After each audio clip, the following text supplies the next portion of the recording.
लोगों को समझने की ज़रूरत है। ये भाजपा के लोग गरीब की सरकार नहीं बल्कि चंद लोगों की सरकार है। अभी अमित शाह जी का हम लोगों ने बयान देखा कि अब हम लोग जो है बार नियंत्रण का काम करेंगे। 20 साल हो गया राज्य सरकार में, 11 साल केंद्र सरकार में, तो अब तक क्या बार आमंत्रण का काम कर रहे थे? दिल्ली से ही सरकार चलाई जा रही।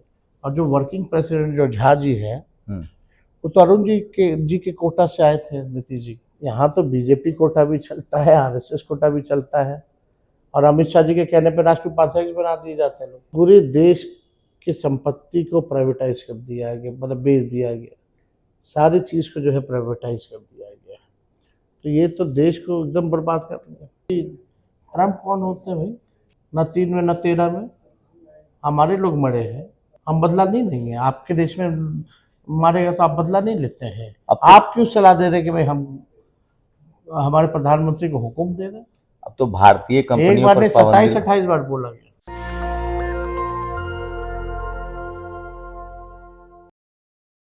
तेजस्वी यादव है मेरे साथ, और आपने जो सारे प्रॉमिसेस किए हैं इस बार, जो आप मैनिफेस्टो में डालना चाहते थे, फ्री इलेक्ट्रिसिटी, उसके बाद पेंशन, सरकार ने सारे वादे मान लिए, वो सब इम्प्लीमेंट कर रही है।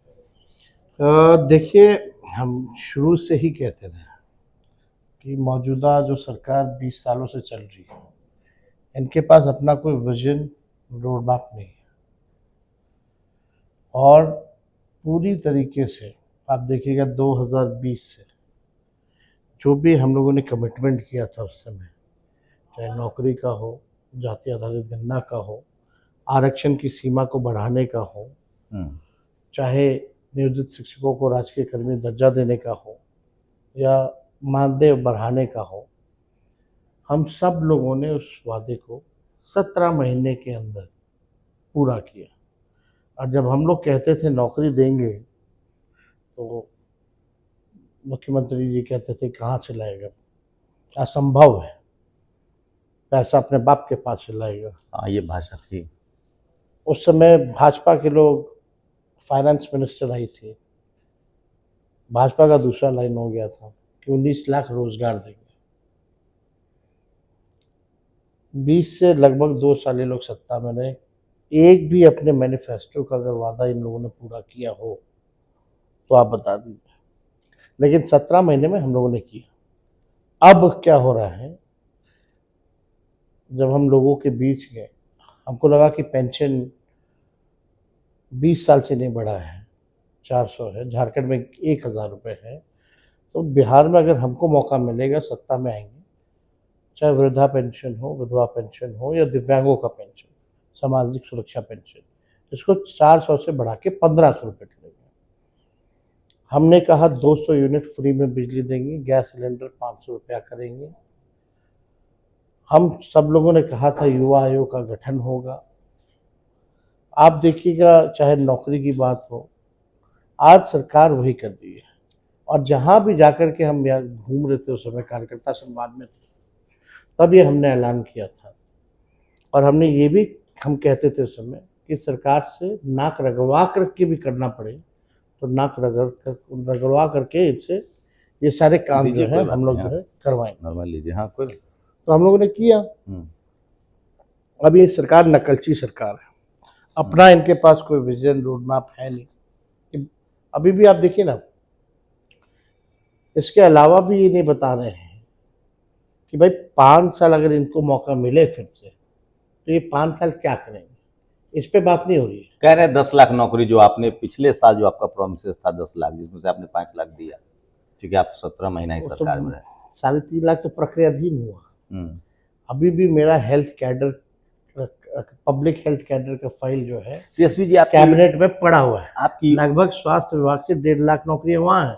आपकी यूएसपी तो है नौकरी, आपने जो प्रोमिस किए थे सरकारी नौकरी, जब ऐसे दौर में यूपी में सरकारी स्कूल बंद हो रहे हैं, बीजेपी से खासकर बीकर सेक्शन के लोग, अगर आप कहें एससी एसटी ओबीसी, जो गरीब लोग हैं, जो एक नौकरी की उम्मीद में पढ़ाई लिखाई जीवन लगाते हैं, उनकी बड़ी उम्मीदें हैं, क्योंकि बिहार में वो चीज़ हुई, आपने इम्प्लीमेंट किया, ये बड़ी यूएसपी। और खासकर मैं 3 महीने से ग्राउंड रिपोर्ट कर रहा हूँ, जो दलित हैं, पिछड़ा है, अति पिछड़ा है, सबको लग रहा है कि अब नौकरी नहीं मिलेगी अगर ये सरकार नहीं गई तो इसका एडवांटेज मिल रहा है, इसको कैसे इम्प्लीमेंट करेंगे? और आप 2020 से पहले 20 के चुनाव के समय हम हमेशा नौकरी संवाद करते थे, हाँ, और नौकरी संवाद में केवल 10 लाख नौकरी की बात नहीं होती थी, उसमें पढ़ाई, दवाई, कमाई, सिंचाई, सुनवाई और कार्रवाई की बात होती थी।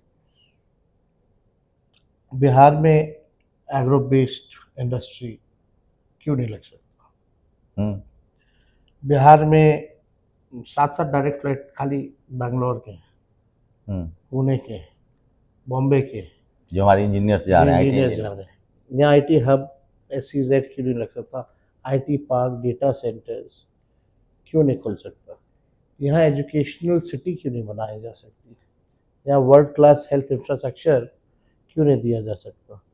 यहाँ बंद शुगर मिल है, जूट मिल है, वो चालू क्यों नहीं हो सकता? अभी प्रधानमंत्री जी आए तो उन्होंने कहा था कि भाई चीनी मिल चालू करा के इसी चीनी का चाय हम पियेंगे। वो आज तक 11 साल में प्रधानमंत्री जी ने नहीं किया, लेकिन उस 17 महीने में आपने देखा होगा रीगा का जो चीनी मिल है वो हम लोगों ने चालू कराया। तो विल पावर होनी चाहिए, इच्छा शक्ति होनी चाहिए। और इस सरकार में जो लोग हैं, किसी के पास कोई विजन नहीं, सब बेकार के लोग भरे पड़े हैं, जिनको लोगों ने 20 साल तक देख लिया वही सब इधर उधर, और सरकार कभी स्टेबल भी नहीं रही 2012 के बाद। ओवरऑल डेवलप्ड बिहार का विजन है आपका। देखिए, स्टेबिलिटी बहुत ज़रूरी है सरकार में। हम्म। और 2012 से 25 स्टेबिलिटी कहाँ रही है सरकार में? बता दीजिए, कोई 5 साल सरकार अगर चली हो तो चली नहीं है। तो विकास, जब तक स्टेबिलिटी नहीं होगी तब तक विकास कैसे होगा? खैर, ये बातें हैं, लेकिन इसमें देखिए बिहार के लोग ज़्यादातर आप देखिएगा बाहर जाते हैं। 3 मुख्य कारण हैं: पढ़ाई, दवाई या कमाई। अगर ये चीज़ें हम बिहार में क्वालिटी ऑफ एजुकेशन अगर हम लोग दें तो क्यों नहीं हो सकता? पहले तो टीचर ही नहीं होता था, खाली बिल्डिंग होता था, खाली पड़ा रहता था। और 20 साल से इन लोगों को सत्ता में यही नहीं पता कि लेकिन इस विभाग में रिक्त पदें पड़ी हुई हैं। बीजेपी तो स्कूल बंद कर रही है, 90,000 लगभग बीजेपी शासित राज्यों में, तो 26 साल। हरियाणा आप देख लीजिए क्या हो रहा है वहाँ। तो क्या वो सब यूपी, लोग जहाँ बहुत भी डर में बीजेपी है, दहशत में, शासित, लोगों को लगता है कि स्कूल बंद हो जाएगा, यहाँ बीजेपी आ गई तो इसका फायदा मिल रहा है आप लोगों को? लोगों को समझने की जरूरत है।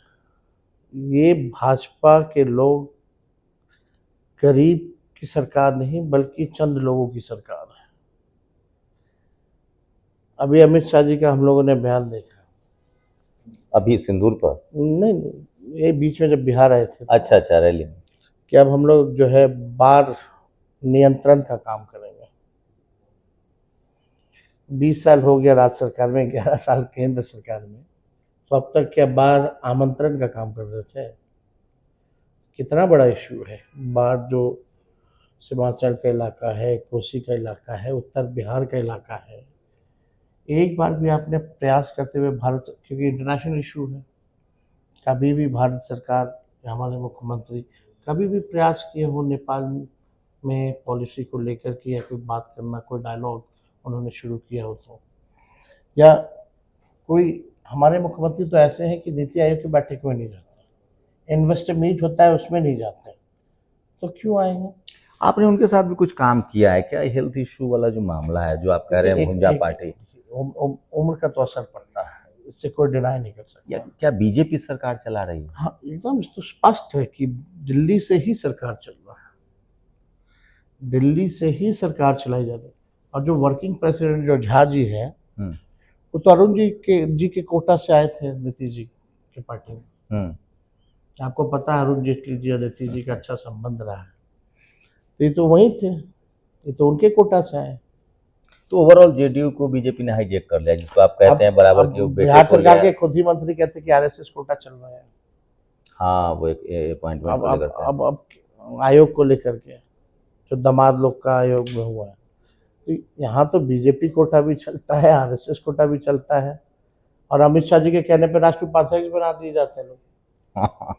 तो वो तो अब पूरी तरीके से यही लोग ना भाई चला रहे। बिहार में सोशल इक्वेशन बहुत मैटर करता है। बीजेपी भले दूसरे राज्यों में कब्जा कर ले, 2014 में मोदी जीते, 2015 में हारे, 2019 में जीते, 2020 में आप जीतते जीतते रह गए, बहुत कम ना मार्जिन हम था। जीत गए थे, हाँ, कुछ चंडीगढ़ जैसा हरा दिया गया। हाँ हाँ, इस बार क्या सोशल इक्वेशन है, क्योंकि इस बार सब कुछ आप खुद देख रहे हैं। देखिए सोशल इक्वेशन क्या सबके लिए बात करना तो नहीं, और खास तौर पे पॉलिटिकल सोशल इक्वेशन का खास तौर पे आप देखिए कि हम सब लोगों का प्रयास है कि जितने हमारे वंचित शोषित समाज के लोग हैं, back bencher of the society है, चाहे पिछड़ा हो, चाहे अति पिछड़ा हो, दलित हो, आदिवासी हो, अल्पसंख्यक हो, या कुछ अग्र जाति में जो बुद्धिजीवी समाज है, जो सामाजिक न्याय में विश्वास करने वाला है, जो धर्मनिरपेक्षता में विश्वास करने वाले जो लोग हैं, हम लोग सबको लेकर के चलें। सबसे बड़ी बात है कि जब तक उन लोगों को पब्लिक रिप्रेजेंटेशन नहीं मिलेगी, कई जातियों को, जैसे पिछले बार सबसे ज़्यादा खुशवहा समाज के लोगों को लोकसभा में आपने लड़ा है। हम लोगों ने टिकट दी, हम लोग जीते भी, अच्छा विधायक भी सबसे ज़्यादा खुशवहा समाज के हम ही लोग के पास है। अति पिछड़ा समाज को लेकर के हमने कई जगह जो है सम्मेलन हम लोगों ने किया, अलग अलग जातियों के साथ, जो छोटे छोटे हैं लोगों को, जिन जातियों को मौका नहीं मिल पाता है। तो इस बार हमारी कोशिश है कि ऐसे समाज के लोगों को प्रतिनिधित्व का मौका हम लोग दें। और साथ ही साथ सबसे महत्वपूर्ण बात, जो हम लोगों ने जाति आधारित गणना करें, जो बजट पिछले बार है उसके अनुरूप नहीं है, उसको बीजेपी आते ही जो है कूड़ेदान में फेंक दिया गया। अनुतीत जी मुँह ताकते रह रहा।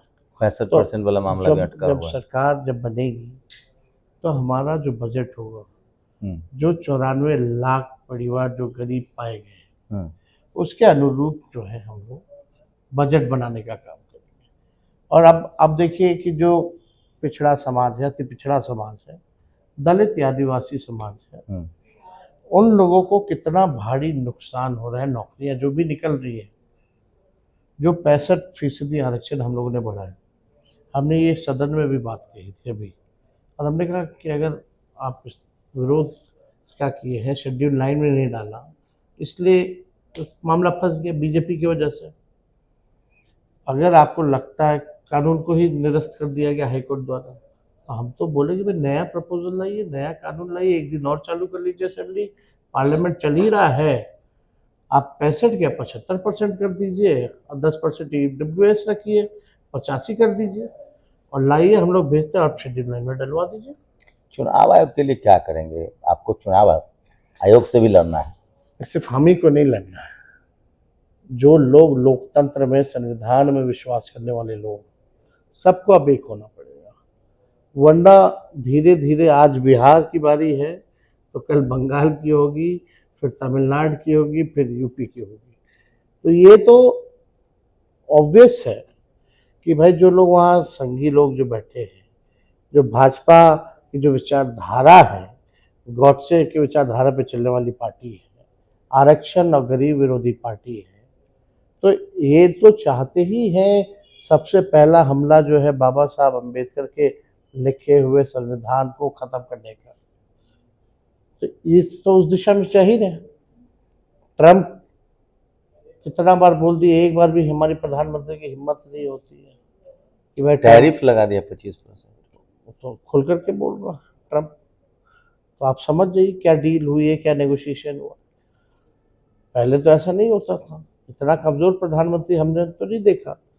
लेकिन फिर भी आप देखिए तो अमेरिका के जैसा वन नेशन वन इलेक्शन जो है, उस तरह की बातें ये लोग कर रहे हैं। राहुल जी ने कहा कि ये गुब्बारा है, मीडिया ने फुला रखा है। कर पाएंगे आप लोग मीडिया से? क्योंकि मैं आपका इंटरव्यू लगातार देखता हूँ, पत्रकार हूँ इस वजह से, कि आपसे वो सवाल ही नहीं बिहार के डेवलपमेंट पर, आपके जो यूएसपी, आपका आपने नौकरियां दी, आपका जो विजन है, उस पर तो बात ही नहीं होती है।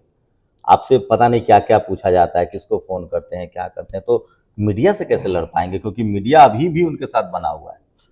अब जिस दिन लोग तय कर देंगे वैसी मीडिया जो TTM करती है, उनका बॉयकट हो, तो देखिएगा। और अगर प्रधानमंत्री जी तो कुछ करते हैं नहीं, प्रेस कॉन्फ्रेंस करते नहीं है, अपना बोलते हैं चले जाते हैं। मुख्यमंत्री तो इंटरैक्ट ही नहीं करते हैं, अगर हम विपक्ष के लोग अगर बोलना बंद कर दें तो देखेगा कौन। लेकिन इसमें लोगों को जागरूक करने की जरूरत है। हम सब लोगों को जो सच्चाई है उसकी बात करनी चाहिए। आजकल फैशन हो गया है मीडिया में कि भाई सरकार से सवाल नहीं पूछते, विपक्ष के लोगों से सवाल पूछते हैं। पहले लालू जी के समय, राबड़ी जी के समय चींटी भी मर जाता था, पहले पन्ने पे आता था। आज का अखबार लाइए, जितने अखबार हैं, कल का लाइए, परसों का लाइए, आप एक बार स्पेस देख लीजिए कि कितना स्पेस जो है मीडिया विपक्ष को दे रही है और सत्ता पक्ष को दे रही है। ये 72,000 करोड़ वाला में क्या है? सरकार कह रही है कि ये घोटाला नहीं है, पर्चियां नहीं मिल रही है, कहाँ खर्चे हुए इसका हिसाब किताब नहीं मिल रहा। छुपा दिया, जला दिया होगा, तभी नहीं मिल रही है। कुछ गड़बड़ घोटाला होगा तभी तो नहीं मिल रही है। क्यों नहीं मिल रही पर्ची? जिम्मेवारी किसकी है? विपक्ष की है क्या? नरेंद्र मोदी सबसे कमजोर दौर में है। 200 कहाँ 400 की बात करें तो 240 पर वो आकर सिमटे। क्या लग रहा है? देखिए कोई भी, बिहार बीजेपी के लिए अभेद किला है, वो अपना मुख्यमंत्री चाहती है। देखिए कोई भी व्यक्ति प्रधानमंत्री बनता है तो परमानेंट नहीं बनता, या जो सत्ता में आता है परमानेंट सत्ता में नहीं रहता। एक दिन उसको जाना है, जो जन्म लिया है उसको भी एक दिन ऊपर जाना होगा। तो ये तो, लेकिन जो नरेंद्र मोदी जी जो जो नुकसान करके जाएंगे, जो नफरत का भाव जो पैदा हो गया है समाज में, ये कितना साल लगेगा मिटाने में, ये एक चैलेंजिंग होगा। और जो आपके कॉन्स्टिट्यूशनल इंस्टीट्यूशंस है उसको जिस तरीके से बर्बाद करके जा रहे हैं, जिस हिसाब से मीडिया को हाईजैक करके वो जा रहे हैं बर्बाद करने, पूरे देश की संपत्ति को प्राइवेटाइज कर दिया गया, मतलब बेच दिया गया, सारी चीज़ को जो है प्राइवेटाइज कर दिया गया। तो ये तो देश को एकदम बर्बाद कर दिया इन्होंने जब जाएंगे। आप लोग सीख भी तो बहुत चीज गए हैं। आप लोग भी सत्ता में रहे 15 साल पहले, वैसे नहीं होता था। चपरासी से लेकर चीफ जस्टिस की जाति देखी जा रही है, अपने हिसाब से पोस्टिंग हो रही है, एसपी, डीएम, दरोगा, पूरा कंट्रोल है इंस्टीट्यूशन पर, चुनाव आयोग, ईडी, इनकम टैक्स, सब जगह। सब लोगों आज को संसद में कहा गया 5,000 जो केस ईडी ने फाइल किया, जो 1400 केस कोर्ट में ले गए। जो केपेबल नहीं है वैसे लोगों को बैठा दिया गया वैसे इंस्टीट्यूशंस में, और उनका केवल काम ही यही है कि जो आका कहेंगे वही करना है। अब इलेक्शन कमीशन जो कर रही है वो क्या कर रही है? ज्ञानेश्वर गुप्ता जी क्या कर रहे हैं? वो कहाँ थे? ज्ञानेश कुमार गुप्ता, ज्ञानेश जी गुप्ता जी जी, क्या कर, एक बार भी आकर के प्रेस कॉन्फ्रेंस तक नहीं किया उन्होंने। उल्टा जो है सवाल जो है खड़े कर रहे हैं हम लोगों पर कि हम लोग भ्रम फैला रहे हैं। अरे भ्रम हम लोग फैला रहे हैं तो भ्रम को मिटाओ ना। हो आप आइए, देश की जनता नागरिक को एसआईआर वाला मामला तो बैकफायर कर रहा है। अगर नया जो वोटर लिस्ट आता है तो लोग खुद हंगामा करेंगे और उनका नाम कटेगा। आप लोग उसके लिए कोई तैयारी है कि क्या पार्टी स्तर पे मदद की जाएगी लोगों इसको को? लेकर के तो हम लोग तो, क्योंकि गरीब लोग का नाम ज्यादा हम लोगों कटेगा। का नज़र है, लेकिन हम लोगों की कोशिश है कि ज़्यादा से ज़्यादा लोग जो है किसी का नाम ना छूटे। हालांकि हम लोगों के पास डेटा भी है, जो पुनरीक्षण का आया था फरवरी वाला, चुनाव से पहले जो निकला था, अब तो एसआईआर ही कर दिया, गहन पुनरीक्षण कर दिया। तो दोनों डेटा मिला करके देखा जाएगा। और सुप्रीम कोर्ट ने भी कहा कि अगर 15 केसेस भी अगर ऐसे हों गलत अगर पाए जाएंगे तो उस एसआईआर को भी रद्द किया जा सकता है। तो स्वाभाविक सी रूप से कई केसेस हैं, यहाँ तो डॉग बाबू का भी आ गया है। डॉग बाबू, आप बताइए, आप प्रमाण पत्र बन रहे हैं। यहाँ डॉग बाबू कुछ दिए होंगे, बिहार में तो बिना घूस दिए कुछ होता नहीं है।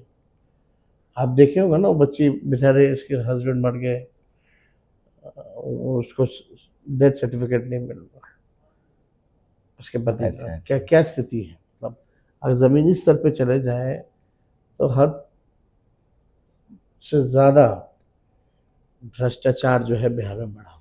आप लोग के गठबंधन पर बहुत मीडिया अटकलबाजी करता है, लगता है कि लड़ाई करा ही दी जाएगी।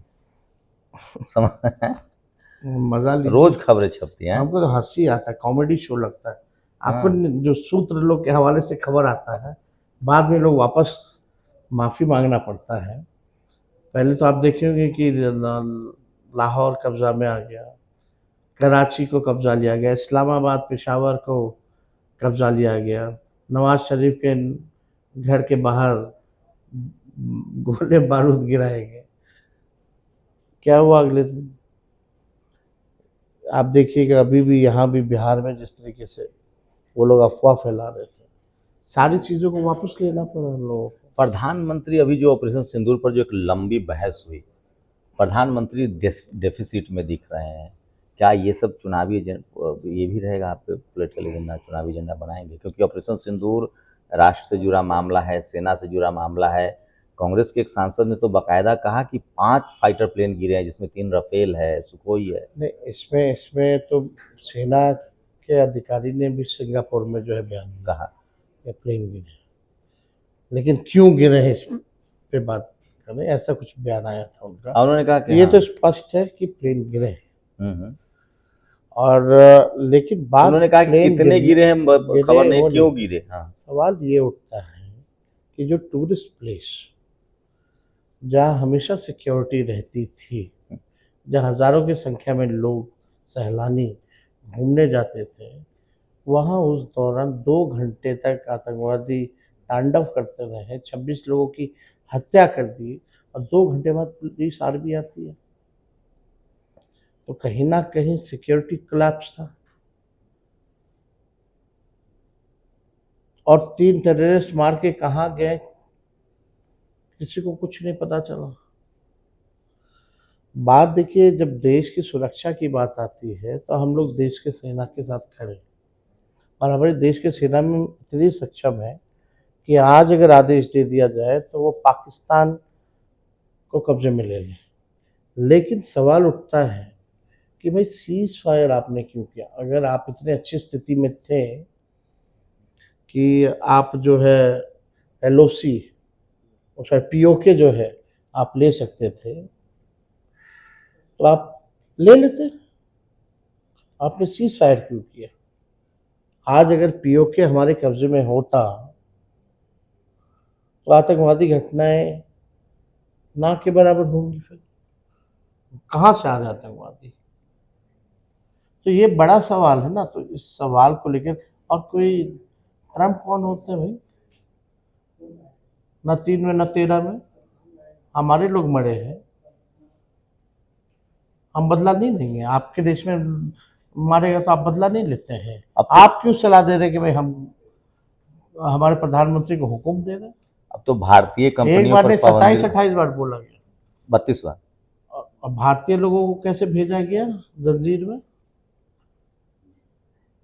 जो इलीगली माइग्रेंट किए थे? तेजस्वी जी, एक सवाल जो मुझे हमेशा लगता है कि इस आपसे वजह बात से फुटबॉल भी नहीं हो रहा है वहाँ फीफा वर्ल्ड कप। फीफा, खिलाड़ियों ने मना कर दिया।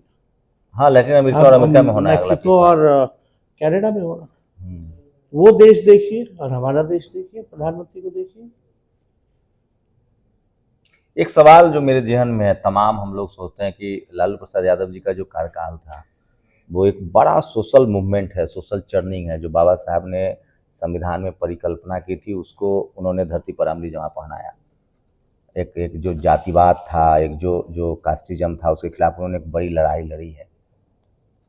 आप लोग क्या उनके कार्यकाल को जिस तरह से जंगल राज पोर्ट्रेट करते थे अब तक, अब तो वो परसेप्शन टूट गया। और खासकर जो बीकर सेक्शन के लोग हैं, उनके लिए वो एक पॉलिटिकल वॉरियर हैं, बड़े योद्धा है, राजनीतिक योद्धा। मेरे बजट के समय हमने भाषण पूरा जो है 2005 से पहले क्या था, अब 1990 में जब लालू जी को बिहार मिला तो किस स्थिति में मिला, इसमें मेरा 1 घंटे का भाषण, और जो सामाजिक जो परिवर्तन उन्होंने लाया, मतलब आप साफ कह सकते हैं रोटी एक तरफ से जला तो पलट दिया गया। अब जो लोग उसी वजह से लोग पॉलिटिकल लोग जो है, आप सारे लोग राजनीति में उसी वजह से हैं। उसका फायदा भी तो हुआ। आज नरेंद्र मोदी जी भी प्रधानमंत्री है तो लालू जी के संघर्ष की वजह से। हाँ, ओबीसी कह के आना पड़ा। अब बिहार में नीतीश कुमार जी भी है और सम्राट चौधरी को भी बनाना पड़ रहा है। ये लालू जी की उसी ताकत की देन है जो आज भाजपा आरएसएस मजबूर हो चुकी है। तो लोग कहते हैं कि लालू जी की जो वो पूरा जो काम है सोशल चेंजेज का, मूवमेंट का जो बड़ा काम है, जिसकी वजह से सारे दरवाजे खुले, नौकरी के दरवाजे खुले, राजनीति के दरवाजे खुले, लोगों ने अपने अधिकारों को समझा, क्या उसको एक पॉलिटिकल एजेंडा के तौर पे, चूंकि अब बहुत अवेयरनेस आई है, जागरूकता आई है, बीकर सेक्शन के 65-70% लोग स्कूल कॉलेज गए हैं, वो लालू यादव को सम्मान की तरह देख रहे हैं, वो उस पर पीएचडी कर रहे हैं, क्या आप लोग इसको एक अलग तरीके से लोगों के बीच ले जाएंगे कि he was a political warrior, वो उनको किस तरह से प्रिजनर बनाया गया, पॉलिटिकल प्रिजनर बनाया गया उनको? ये तो स्वतः होगी, ये तो स्वतः होना ही है। सच जो है छुपता नहीं, लोगों समाज की जिम्मेदारी है ये। देखिए, बाबा साहब अम्बेडकर को कब जाके भारत रत्न मिला, ये आज भी उसकी पूजा करते हैं, या कर्पूरी ठाकुर जी को देखेंगे। तो अभी लोगों को एहसास अगर पूरी तरीके से नहीं भी आएगा तो आने वाले दिनों में, भविष्य में लालू जी को याद लोग करेंगे। जो लोग उस समय कर्पूरी जी को भद्दी भद्दी गालियाँ देते थे, आज उन्हीं लोगों को जो है भारत रत्न देना पड़ा।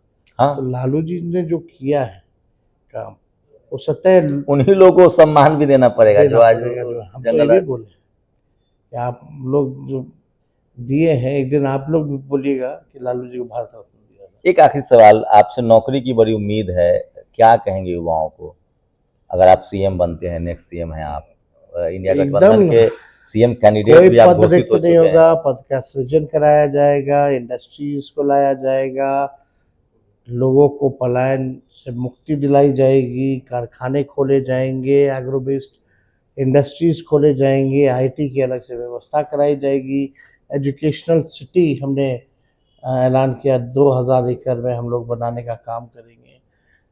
हेल्थ इंफ्रास्ट्रक्चर जिस हिसाब से हम सुधार रहे थे, लोगों को बहुत खटके हम, कई लोगों को, क्योंकि बहुत नहीं, वो तो पीएमसीएच आप ही हेल्थ मिनिस्टर थे तो वो बजट अलॉट हुआ था। आप देखिएगा, जो हम छापा मारते थे 700 ऐसे डॉक्टर जो कभी आते ही नहीं थे, और सबसे ज्यादा पैरवी डॉक्टर का ट्रांसफर पोस्ट, 700 डॉक्टरों को हम लोगों ने बर्खास्त किया। आप देखिएगा, कई हम लोगों ने मिशन 60 डेज की शुरुआत की।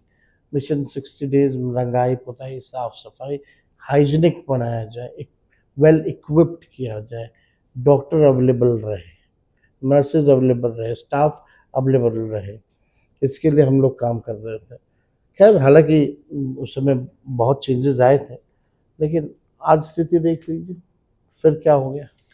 तो सोचिए, मेरी कोशिश थी कि तेजस्वी यादव की पार्टी 20 साल से सत्ता से बाहर है, तो अब लगभग इस बार लग रहा है, जिस तरह से मूवमेंट है, लोगों का रुझान है, वो वापसी कर रहे हैं। तो मेरी कोशिश थी ये जानने की कि आखिर इनका विजन क्या है, ये बिहार के युवाओं के लिए, बिहार के गरीब लोगों के लिए, खासकर जो बीकर सेक्शन के लोग हैं, SC, ST, OBC, किसान, अल्पसंख्यक, गरीब लोग, उनके लिए क्या करने वाले हैं। मीडिया को सवाल उनसे पूछना चाहिए, 15 साल या 20 साल में क्या हुआ जो सत्ता में है। तो मेरी कोशिश थी कि तेजस्वी यादव का विजन क्या है, वो क्या करना चाहते हैं। उम्मीद है आप लोग को इस बातचीत में कुछ बातें साफ हो गई होगी। आप हमें कमेंट करके बता सकते हैं कि आपकी क्या राय है इन सवाल जवाबों पर। सोशल मीडिया आपको मौका देता है कि आप सिर्फ खबर देखें ही नहीं, हमसे आप सवाल भी पूछे, अपनी राय भी जरूर दें। शुक्रिया सर, हमसे बातचीत करने के लिए। शुक्रिया। शंभू कुमार सिंह, नेशनल दस्तक, पटना। नेशनल दस्तक की आपसे गुजारिश है कि अगर इसको बचाना चाहते हैं तो नेशनल दस्तक को सब्सक्राइब करने के लिए रेड कलर के सब्सक्राइब बटन को दबाएं, फिर बेल आइकन की घंटी दबाएं। नेशनल दस्तक को बचाने के लिए बहुत जरूरी है कि हर खबर को शेयर करें, लाइक करें, कमेंट जरूर करें।